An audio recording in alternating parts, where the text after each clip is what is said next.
I'm your hope, you're my hope, I'm J-Hope. 안녕하세요 디즈니 플러스 구독자 여러분, 제이홉 인 더 박스로 인사드리게 된 제이홉입니다. 제가 올해 햇수로 데뷔 10년 차를 맞게 되는데요. 와우. 오늘은 저의 여러 가지 모습들을 함께 살펴보며 프로필을 업데이트하는 시간을 한번 가져보도록 하겠습니다. 제이홉의 다시 쓰는 프로필 2023 버전.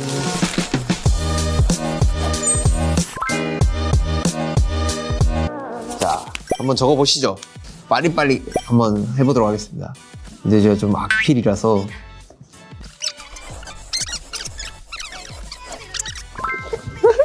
본인의 프로필을 본인이 직접 작성하는 게 물론 당연한 거지만은 당연하면서도 굉장히 힘든 것 같아요. 이 프로필을 만든다라는 거. 내가 내 자신을 이렇게 몰랐나? 싶을 정도로 뭔가 되게 고민을 하게 되고 시간이 정말 많이 소요가 되고 그런 시간이 되게 있으니까 다시 한번 나를 돌아볼 수도 있는 거고 굉장히 좀 재밌는 시간이 아닌가라는 생각도 듭니다. 아, 오랜만에 썼네요. 제이홉의 다시 쓰는 프로필 2023 버전. 자, 생년월일 1994년 2월 18일 생입니다. 별명 호비. 네, 맞습니다. 사실 많은 분들이 이렇게 불러주세요. 뭐 팬 여러분들도 그렇고 뭐 스태프분들도 그렇고 제이홉의 호흡을 따서 홉이인데 근데 이거를 호비라고 계속 이야기를 해주시더라고요. 그래서 별명 호비라고 적었고요. 데뷔 연차 2013년 6월 13일에 BTS로 그리고 BTS의 제이홉으로 데뷔를 했고요. 취미는요, 이제 적다가 생각이 안 나가지고요.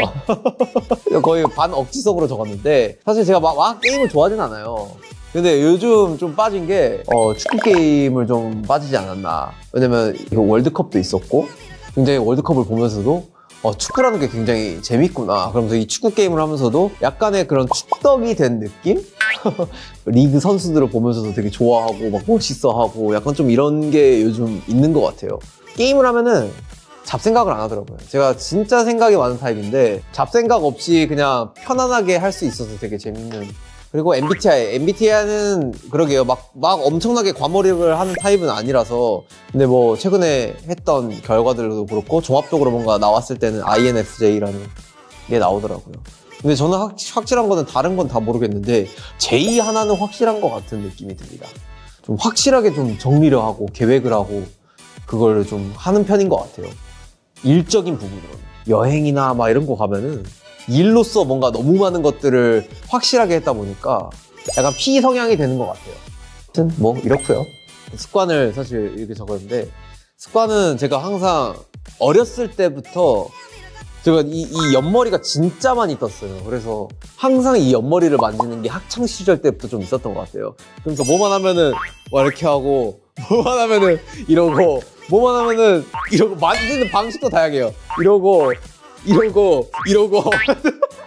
손에 있는 모든 이런 부위들로 이 옆머리를 만지는 것 같아요. 그래서 그 습관이 좀 있지 않나라는 생각이 들고 가장 많이 하는 말은 제가 사실 리액션을 진짜 많이 해요. 뭐 팀에서도 그렇고 평소에도 사람을 만날 때 뭔가 리액션이 너무 많이 나오다 보니까 아 진짜요? 라는 말을 진짜 많이 하는 것 같아요. 그게 배어있는 것 같아요. 그 사람에 대한 관심의 그런 표현 중에 하나라고 생각이 들고 어떠한 사람을 만났을 때 정말 관심이 있으니까 이 말을 하는 것 같기도 해요. 정말 관심이 없으면 이런 말도 안 하죠. 가장 많이 듣는 말은 역시 제이홉. 어딜 가든 전 세계적으로 제이홉이란 말을 정말 많이 듣는 것 같아요. 정말 당연한 거기도 하지만은 팬분들이 외쳐주시는 것도 그렇고 정말 목청이 터지게 외쳐주셔가지고 이 말은 정말 잊을 수가 없는, 그리고 내 이름이기도 하고 나를 상징하는 물건, 이거는 뭐 변함없이 사실 아이스 아메리카노가 아닌가라는 생각이 듭니다. 어떠한 날씨든 항상 아이스 아메리카노를 먹고요.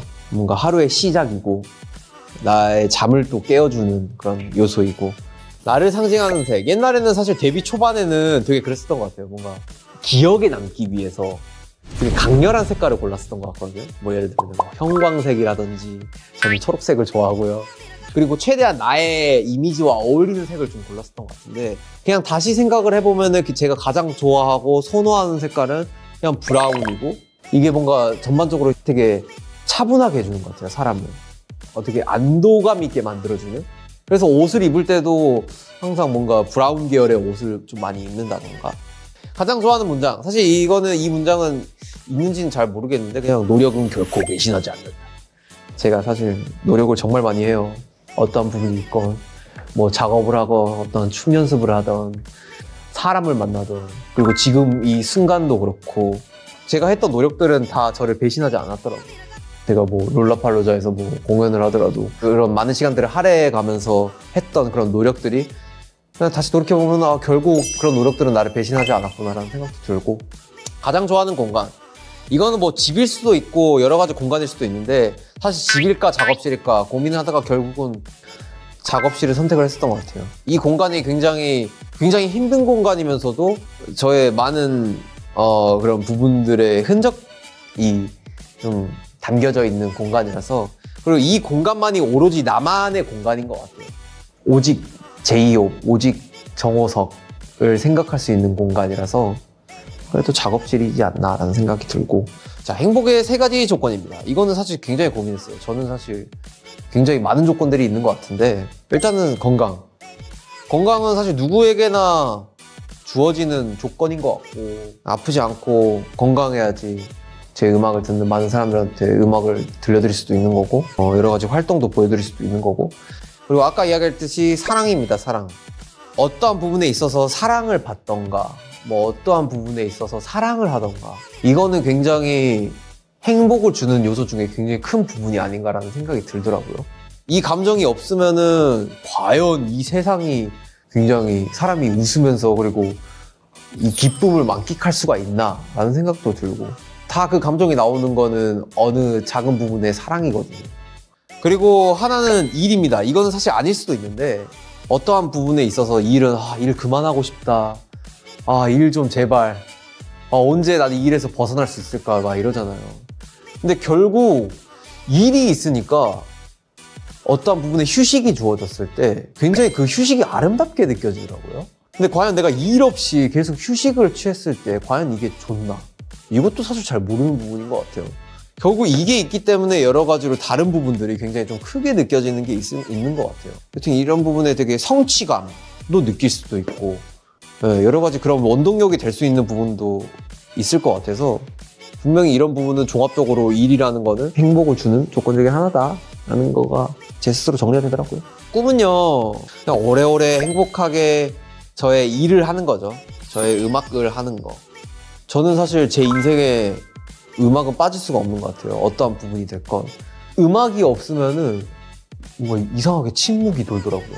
근데 그거를 약간은 못 참는 것 같아요. 그래서 뭔가 사람과 사람 사이에 미묘한 그런 기류를 없애주는 그런 것도 되고 그리고 내 일이기도 하고 그냥 오래오래 내가 좋아하는 거를 사랑하는 거죠. 이런 게 사실 꿈이 아닌가라는 생각이 듭니다. 자, 삶의 모토 이거는 항상 제가 이야기했어요. 저는 매 순간 감사하며 살자. 이런 게 사실 저의 모토인 것 같아요. 그러니까 전 세계에 뭘 했길래 이러한 사람들을 만나가지고 이러한 일을 만나서 이러한 직업을 선택을 해서 이러한 사랑을 받고 전 세계적으로 관심을 받는 사람이 됐을까? 와, 이건 진짜 아직도 신기하다. 그래서 지금 순간에 감사하며 살자라는 게 늘 있는 것 같아요. 이거는 내가 다시 태어나도 이거는 못 이룰 그런 부분이다. 참 내 주변에 있는 사람한테도 고맙게 생각을 하게 되고 지금 이 순간도 그렇고 여러 가지 부분으로 굉장히 행복해지더라고요. 그리고 웃게 되고 그게 굉장히 큰 것 같아요. 내가 아무리 힘들고 고달퍼도 그래 내가 어떻게 이런 사랑을 받으면서 살 수가 있냐. 지금 순간 되게 고마운 거다. 복에 겨운 소리다. 이런 거를 항상 하는 것 같아요. 그거를 부정하지 않으려고 노력을 하는 거죠. 자, 제이홉 솔로 활동 최초 타이틀 리스트 뭐 일단은 사실 잭 인 더 박스로 앨범을 나왔던 게 굉장히 또 컸고 거기에 걸맞게 가장 큰 그 포지션을 잡고 있었던 그리고 프로모션을 잡고 있었던 중에 하나가 사실 롤라팔로자 공연입니다. 이거는 어떻게 보면 저의 한계를 시험해보는 그런 무대이기도 했고요. BTS 솔로 최초로 어떻게 보면 1시간이라는 그런 되게 긴 시간의 공연을 혼자 끌어가는 부분에 있어서 굉장히 좀 중요한 첫 단추였던 것 같고 그런 첫 단추를 또 잘 그래도 마무리한 것 같아서 굉장히 이런 부분에 있어 좀 되게 중요한 타이틀 리스트가 아닌가라는 생각이 듭니다. 자, 거기에 이어가지고 사실 또 디즈니 플러스에서 이런 다큐가 또 나오는 게 굉장히 저한테도 의미가 남다르죠. 이 공연의 실황들과 그리고 저의 그런 많은 상황들을 되게 아름답게 기록을 해준 부분이 있어가지고 사실 저는 정말 제가 인생에서 가장 중요하게 생각하는 게 기록이라고 생각이 들어요.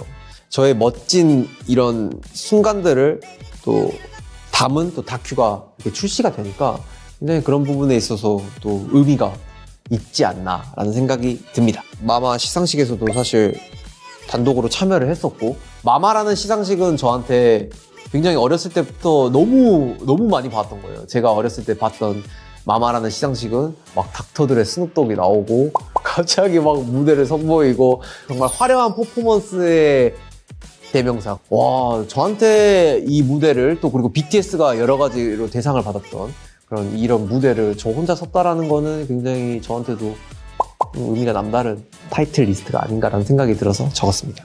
그리고 뭐 미국 연말 축제 이런 거는 사실 최근에 하고 왔는데요. 이런 것도 어떻게 보면은 미국에서 굉장히 큰 시청률을 자랑을 하고 있고 여러 가지로 많은 분들이 보시는 그런 프로그램 중 하나인데 이런 프로그램에 사실 나가가지고 개인 솔로로 공연을 했다라는 거가 굉장히 좀 의미가 남다르지 않나. 왜냐면 다 BTS가 했던 것들이에요. 어떻게 보면 이 롤라팔로자를 제외한 부분은 다 BTS가 했던 거를 제가 혼자 느낌으로써 또 경험을 한 게 있고 또 배운 게 있고 생각을 한 게 있기 때문에 여기까지입니다. 자, 이렇게 2023년 버전으로 제이홉의 프로필을 다시 써봤는데요. 빈칸을 채우다 보니 저도 몰랐던 저의 모습들을 새삼 많이 알게 된 것 같아 참 감회가 새롭네요. 네. 여러분도 저 제이홉에 대해 새롭게 알게 되신 부분들이 있을 텐데 재미있는 시간이 되셨기를 바랍니다. 그럼 다음에 또 만나요. 안녕!